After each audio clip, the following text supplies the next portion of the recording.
Minister, at the outset, I'd like to refer to some of the contributions made by some of your colleagues earlier on in the debate when they raised the question, why now?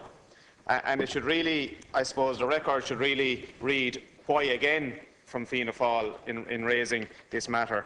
And as my colleague Deputy Dara Calleary has alluded to, the passage of the personal insolvency legislation through both houses of the Oireachtas, we sought, by way of amendment, at committee stage and at report stage, to establish an independent appeals mechanism as part of the personal insolvency regime which has been introduced. And we welcomed the main thrust of the legislation and we supported it, and that is on the record. But the legislation was deficient and is limited in terms of the fact that there is no independent participation from a third party to try and bring about a dispute resolution mechanism which undoubtedly will arise.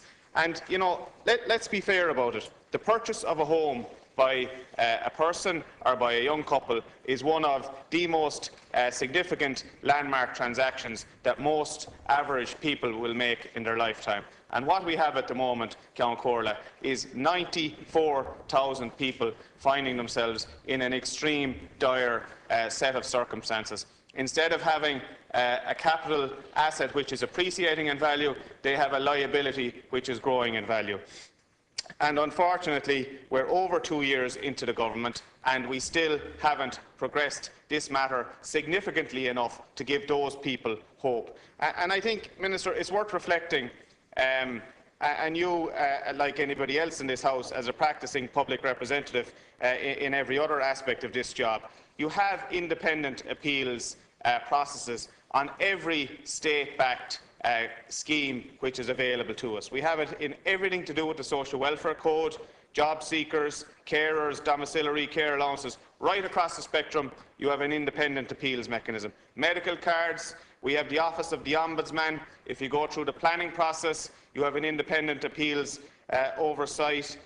Employment disputes, employment appeals tribunals.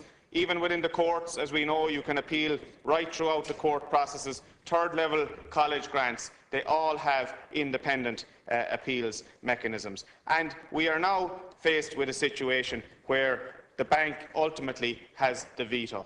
And I know you are going to respond in a number of minutes, Minister, and you might answer this question, because Leo Varadkar has been very clear and is always clear to his credit, and you're on the same wing of Fine Gael as Minister Varadkar. But can you answer us one question? Do you trust the banks? Does Minister for State Brian Hayes trust the banks? And will you stand up here tonight and give us a straight answer? Will you trust the banks in relation to their promise to deliver under this legislation? And I will be interested to hear in relation to that. But Minister, there's no fairness in terms of the trust of this legislation. And I think a lot of what you're bringing forward doesn't have fairness as the central tenet of the effort that you are bringing. If you look, for example, at the local property tax, you haven't recognised inability to pay. You have some limited deferrals and some other minor reliefs. But if we look at the unfinished housing estates, in my own constituency alone, we had 25 unfinished housing estates who are now liable to the local property tax. All those estates are in negative equity. Many of the 94,000 people who are in mortgage arrears are living in those estates which are now liable to the local property tax, and they are largely unfinished. There's serious public liability effects right around these estates. They should be closed, a great many of them, unfortunately. And then when we move on to the issue of reasonable living expenses, which we will see sight of once the guidelines are published, and we saw a leak in the papers which Minister Varadkar referred to. But reasonable living expenses, one person's reasonable living expenses will be a barrier to another person and their family in living. And take, for example, the whole notion of private health insurance. Are you seriously thinking of removing people's ability to maintain a level of private health insurance cover from themselves and from their families?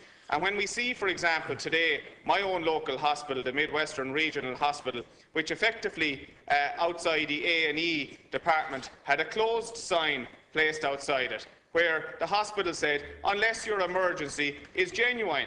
Now, what kind of a message is that sending out? So there is a lot to take into consideration here in relation to fairness for people. But when you do not allow people to have an independent, honest broker in the middle of a process which is affecting people's biggest transaction in their lives, it is affecting the welfare.